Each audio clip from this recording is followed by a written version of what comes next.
मेरा नाम अहमद है। हम लोग कराची में रहते हैं। हमारी फैमिली में मेरी अम्मा अब्बू, बड़ा भाई और एक छोटी बहन है। हमारा दूध का कारोबार है। भाई और अब्बू सारा दिन दुकान पर होते हैं। रात को कभी 1 बजे कभी 2 बजे वापस आते हैं। हमारे घर का माहौल बहुत सख्त है। अब्बू से सब डरते हैं। अब्बू सख्त मिजाज के हैं। मैंने अभी FSC के फाइनल इम्तिहान दिया था और फारिग था। अब्बू और भाई ने कई दफ़ा कहा कि दुकान पर आ जाया करो, लेकिन मेरी दिलचस्पी नहीं थी, इसलिए मैं दुकान पर नहीं जाता था। या तो घर पर रहता, नहीं तो दोस्तों के साथ टाइम गुजारा करता था। अब्बू और भाई जब दुकान पर चले जाते तो घर का माहौल अच्छा हो जाता और सब लोग सुकून का सांस लेते और भाभी बगैर दुपट्टे के घूमती रहती। भाई की शादी को 2 साल हुए थे और अभी कोई बच्चा नहीं था। लेट सोकर उठा था। मैं रूम से बाहर आता तो घर का माहौल अच्छा होता। बहन और भाभी टीवी देख रही होती। अम्मा किचन में होती। कभी अम्मा कभी भाभी मुझे नाश्ता देते। मैं नाश्ता करता और दोस्तों की तरफ चला जाता। लाइफ इसी तरह चल रही थी कि अचानक इसी लाइफ ने ऐसा मोड़ लिया कि सब कुछ तब्दील हो गया। अब आपको मैं क्या बताऊं कि ये सब कैसे हुआ। दोस्तों, मैं बैठकर फिल्में तो बहुत देखता था, लेकिन कभी प्यार का मोड़ नहीं हुआ कि कोई लड़की मिल जाए तो उसको प्रपोज करूं। एक दिन मैं अपने दोस्तों की तरफ गया तो कोई घर पर नहीं मिला। सब दोस्त कहीं काम से निकले हुए थे, इस वजह से घर वापस आना पड़ा। घर में दाखिल हुआ तो अम्मा और भाभी बाहर सहन में वॉशिंग मशीन में कपड़े धो रही थी। भाभी मुझे देखते ही बोली, अहमद अच्छा हुआ तुम आ गए। ये कपड़ों की बाल्टी लेकर ऊपर छत पर चलो, मैं ये कपड़े धूप में डाल दूं। मैंने कपड़ों से भरी बाल्टी उठाई और ऊपर लेकर चला गया। पीछे भाभी भी ऊपर आ गई। ऊपर कपड़े धोने की वजह से भाभी के कपड़े गीले हो रहे थे। भाभी ने मुझे कहा, अहमद बाल्टी से कपड़े निकालकर मुझे दो, मैं तार पर डालती रहूंगी। मैंने बाल्टी से कपड़े निकालकर भाभी को दे रहा था। भाभी मेरे आगे खड़ी थी और तार पर कपड़े डाल रही थी। ये पहली दफ़ा ऐसा था कि मैं कोई घर का काम कर रहा था और भाभी इस तरह मेरे करीब खड़ी थी और गीले कपड़े तार पर डाल रही थी।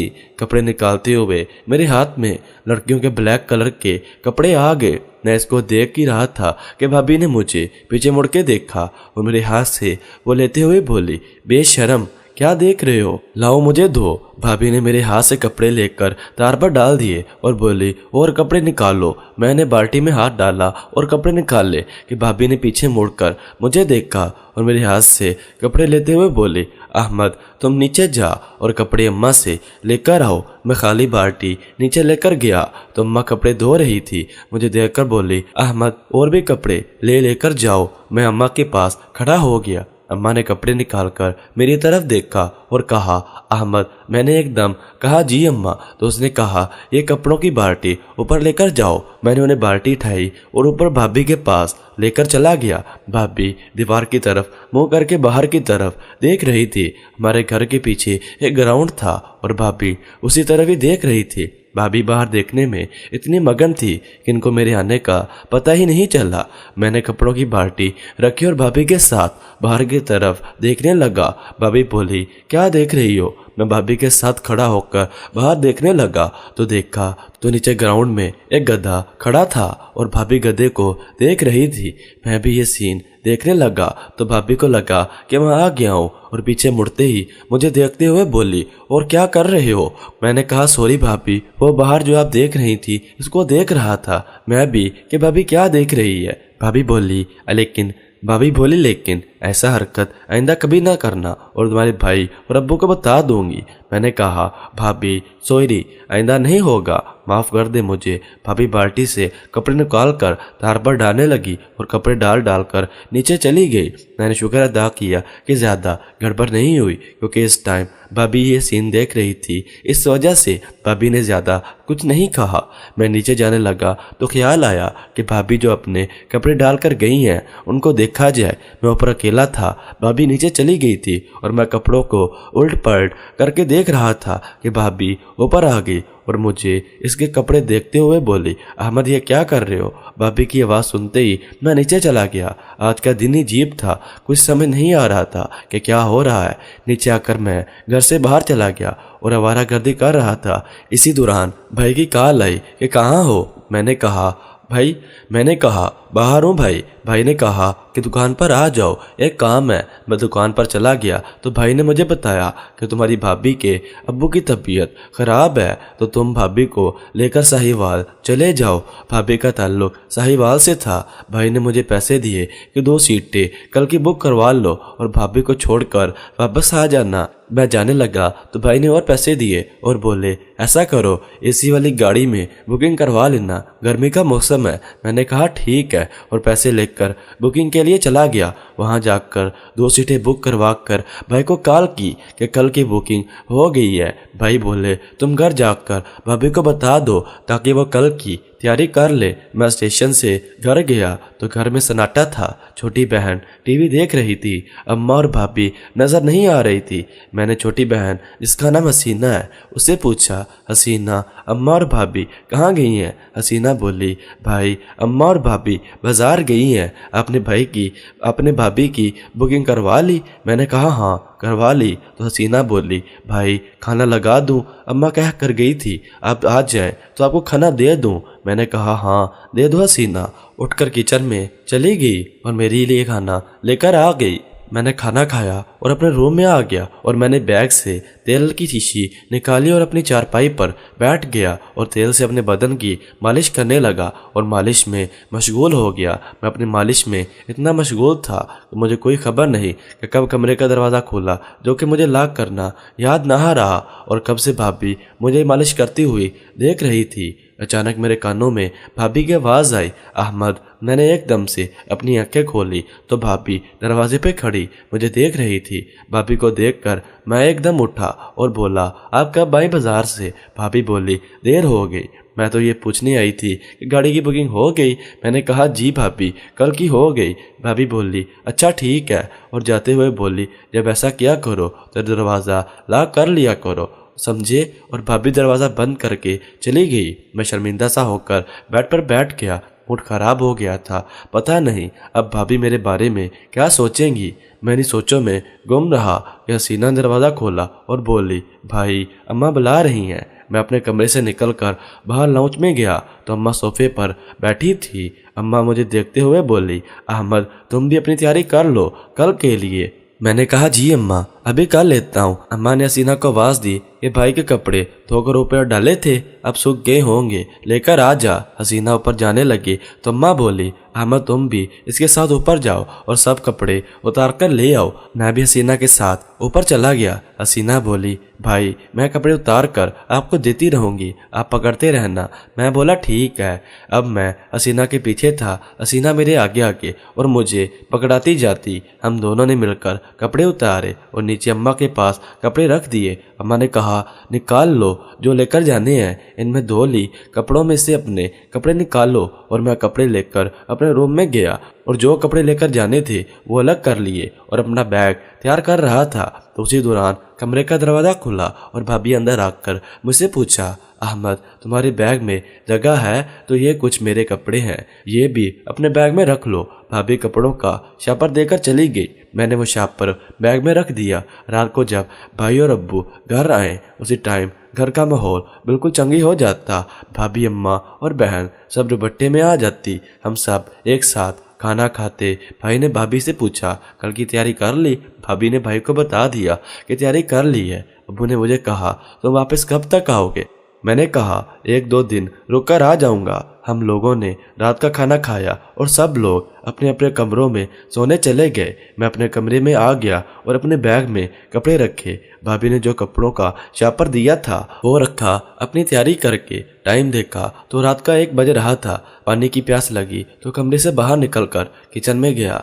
फ्रिज से पानी की बोतल निकालकर पी रहा था कि मुझे ऊपर जाती किसी के ऊपर जाने की आवाज़ सुनाई दी। मैंने इसको अपना वहम समझा और पानी पीने लगा, लेकिन फिर मुझे आहिस्ता आहिस्ता बात करने की आवाज़ आई तो मुझे यकीन हो गया कि ऊपर कोई क्या है। अब पता नहीं कि ऊपर कौन है। मैं ये देखने के लिए आहिस्ता आहिस्ता ऊपर चढ़ने लगा। आधे रास्ते पर मुझे आवाज़ साफ साफ सुनाई देने लगी। वो आवाज़ भाभी की थी जो किसी से फ़ोन पर बात कर रही थी। अंधेरे की वजह से कुछ नज़र नहीं आ रहा था। मैं एक जगह खड़ा होकर भाभी की बातें सुनने लगा। भाभी किसी से फ़ोन पर प्यार की बातें कर रही थी और दूसरी तरफ कोई आदमी या लड़का था। मैं परेशान ये सब बातें सुन रहा था कि भाई के होते हुए किसी और से बातें कर रही है। मैं इनकी बातें सुन रहा था कि अचानक भाई की आवाज़ आई और वो किसी से कह रही थी कि मेरा काम हो गया और अब वो नीचे जा रही हैं। ये सुनते ही मैं नीचे आ गया और इससे पानी निकाल कर पीने लगा। भाभी ने जब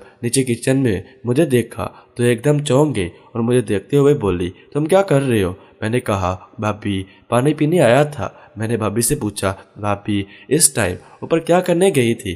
भाभी बोली, कुछ कपड़े ऊपर डाले थे वो देखने गई थी, लेकिन अभी तक सूखे नहीं इसलिए वापस आ गई कि सुबह तक सूख जाएंगे तो फिर उतार लूँगी। ये कहते हुए भाभी अपने रूम में चली गई। मैंने पानी पिया और अपने रूम में आ गया और अब जो कुछ हुआ था उसके बारे में सोचने लगा कि भाभी फ़ोन पर किससे बातें कर रही थी और भाभी का कोई और चक्कर है। भाभी घर से तो बहुत कम बाहर जाती हैं और जब भी बाहर जाना हो तो अम्मा के साथ ही जाती हैं। भाभी का चक्कर पता नहीं कब से है। ये सोचते सोचते मेरी आँख लग गई और सुबह अम्मा ने मुझे उठाया कि 11 बज गए हैं, उठो नाश्ता कर लो और आज तुमने जाना भी है भाभी को लेकर। ये सुनते ही मैं उठ गया और वॉशरूम में जाकर फ्रेश हुआ। रूम से बाहर निकला तो अम्मा किचन में नाश्ता बना रही थी। भाभी अपने रूम में थी। मैं लाउंज में आ गया और टीवी देखने लगा। छोटी बहन भी लाउंज में टीवी देख रही थी। मैंने हसीना को कहा, पानी पिला दो।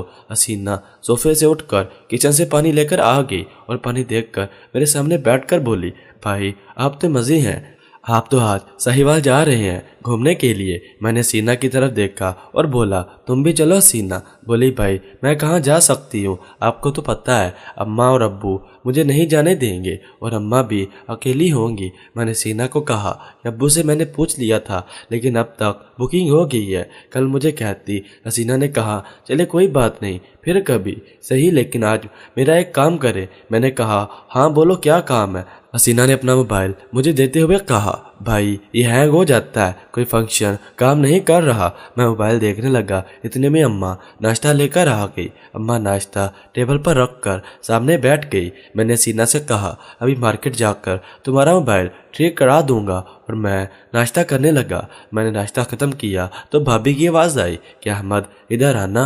मैं भाभी के रूम में गया तो भाभी बोली, अहमद ज़रा ये बैग तो बंद कर दो, इसकी जेब बंद नहीं हो रही। मैंने भाभी से कहा, आप दोनों तरफ से बैग को दबाओ, मैं जेब बंद करता हूँ। भाभी ने झुककर बैग को दोनों तरफ से दबाया और मैं भाभी के सामने बैठकर जेब बंद करने लगा। मैं जेब आहिस्ता आहिस्ता बंद कर रहा था।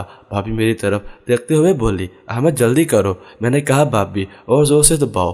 भाभी ने झुककर और ज़ोर लगाया। भाभी मुझे देखते हुए बोली, और जल्दी करो बदमाश, मैं थक गई हूँ। मैंने इसको देखते हुए कहा, भाभी बैग की जिप बहुत ही ज़्यादा सख्त है। भाभी ने कहा, क्या टाइट? मैंने एकदम बात बदली और कहा, भाभी ये बैग की जिप बहुत ज़्यादा टाइट है, मुश्किल से बंद हो रही है। भाभी बोली, तुम नौजवान हो तो जोर लगाओ। मैंने कहा, जी भाभी जोर लगा रहा हूँ। और ये कहते हुए बैग की जिप बंद कर दी। वो खड़ा हो गया। भाभी भी सीधी हो गई। भाभी बोली, बस अब सब तैयारी हो गई है, तुम्हारे भाई आएंगे तो स्टेशन छोड़ देंगे। मैं भाभी के रूम से बाहर आया तो सीना बोली, मेरा मोबाइल ठीक करवा दे। मैंने कहा, मेरी बहन अभी जाता हूँ। हसीना ने कहा, भाई इसमें मेमोरी कार्ड भी डलवा दें। मैंने कहा, तुम ऐसा कर दो, दूसरा मोबाइल क्यों नहीं ले लेती? हसीना बोली, भाई न्यू मोबाइल तो बहुत महंगा होगा और अब्बू ने नहीं लेकर देंगे। मैंने इसको मोबाइल वापस करते हुए कहा, ये रखो और मैं अब्बू से पैसे लेकर अपनी बहन के लिए नया मोबाइल लेकर आता हूँ। मैंने बाइक निकाली और दुकान पर चला गया। भाई और अब्बू काम में बिजी थे। अब्बू ने मुझे देखा तो पूछा, खैरियत, कैसे आना हुआ? मैंने कहा, अब्बू वो हसीना का मोबाइल ख़राब हो गया है तो पैसे दे दे, इसके लिए नया मोबाइल लेना है। अब्बू बोले, न्यू क्यों, कोई सेकंड हैंड मोबाइल ले लो। मैंने कहा, अब्बू सेकंड हैंड का कुछ पता नहीं होता कितना टाइम चले और इसकी कोई गारंटी भी नहीं होती, न्यू की तो गारंटी भी होती है। और आपको तो पता है कि भाभी चली जाने के बाद मोबाइल सिर्फ हसीना के पास होगा। अम्मा तो मोबाइल इस्तेमाल नहीं करती। भाई ने भी अब अब्बू से कहा अहमद ठीक कह रहे हैं। अब्बू ने मुझसे पूछा कि कितने का न्यू आएगा। मैंने कहा अब्बू 25,000 का होगा। अब्बू ने पैसे दिए। भाई ने कहा तुम तैयार है ना, मैं 4 बजे तक आ जाऊंगा, ट्रेन का टाइम 5:15 है। मैंने कहा जी भाई हम तैयार होंगे। मैं पैसे लेकर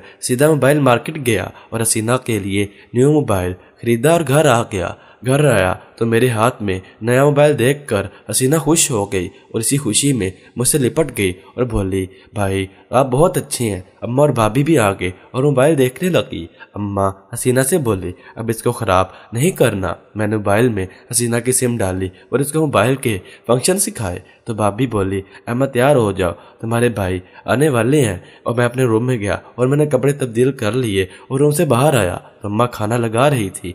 भाभी भी कपड़े पहनकर अपने रूम से निकलते हुए बोली अहमद जल्दी खाना खाओ, तुम्हारे भाई आ रहे हैं। मैंने खाना खाया और हसीना को पानी लेकर आई और पानी रख कर वो चली गई। मैंने पानी ख़त्म किया तो भाई आ गए। भाई बोले चलो भी टाइम हो गया है। भाई ने भाभी के बैग और सामान गाड़ी में रखा। मैंने अपना बैग लिया। सबसे मिलकर हम लोग गाड़ी में बैठ गए और भाई हम लोगों को लेकर स्टेशन की तरफ चले गए। रास्ते में ट्रैफिक जाम होने की वजह से हम लोग लेट हो गए थे। 5:30 बजे स्टेशन पहुंचे। ट्रेन फार्म पर खड़ी थी। हम जल्दी जल्दी गाड़ी में बैठ गए। भाई नीचे उतरकर चिप्स और कोल्ड ड्रिंक लेकर आ गए और उसी दौरान ट्रेन का टाइम हो गया। भाई ने हम दोनों से मिलकर जाते हुए बोले अहमद भाभी को ख्याल से लेकर जाना और स्टेशन पर उतरने की जरूरत नहीं है। मैंने कहा जी भाई आप बेफिक्र हो, मैं भाभी का ख्याल रखूंगा। भाभी बोली आप फिक्र ना करे, मैं इसको कहीं उतरने नहीं दूंगी। ट्रेन चल पड़ी तो भाई भी जल्दी से हमारी बोगी से उतर गए। मैंने कैबिन का दरवाज़ा बंद किया और सामान सीट के नीचे रखकर बैठ गया। भाभी सीट से उठकर खड़ी हो गई और बतराने लगी और उतार दिया। भाभी ने पिंक कलर का सूट पहना हुआ था। भाभी इस ड्रेस में बहुत ही प्यारी लग रही थी। भाभी मुझे देखते हुए बोली अहमद क्या हुआ, क्या देख रहे हो। मैंने कहा भाभी कुछ नहीं, आप बहुत प्यारी लग रही हैं। भाभी मेरे साथ बैठे हुए बोली हाँ जी अब बोलो ये रात को तुम क्या कर रहे थे। मैंने कहा ये तो मुझे आपसे पूछना चाहिए कि आप फ़ोन पर किससे बात कर रही थी। भाभी मुझे देखते हुए बोली कि मुझे पता था कि तुमने मेरी बातें सुन ली हैं और मैं यही बातें करने तुम्हारे रूम में आई थी, लेकिन तुम तो किसी और काम में मसरूफ थे।